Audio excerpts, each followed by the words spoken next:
Halo semuanya, selamat datang di channel Sylvia Project.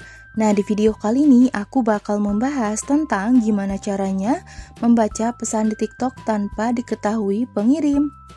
Nah, seperti kita tahu, kalau misalkan ada pesan yang masuk di TikTok kita, kalau kita membuka pesan tersebut, si pengirim pesan bisa tahu kalau pesannya itu sudah dibaca. Nah, gimana sih caranya membaca pesan di TikTok tanpa diketahui si pengirim? Nah, caranya seperti ini teman-teman. Kita bisa masuk ke TikToknya. Masuk ke profil. Terus tap di bagian garis 3 di kanan atas. Di sini pilih pengaturan dan privasi. Terus di sini pilih pesan langsung.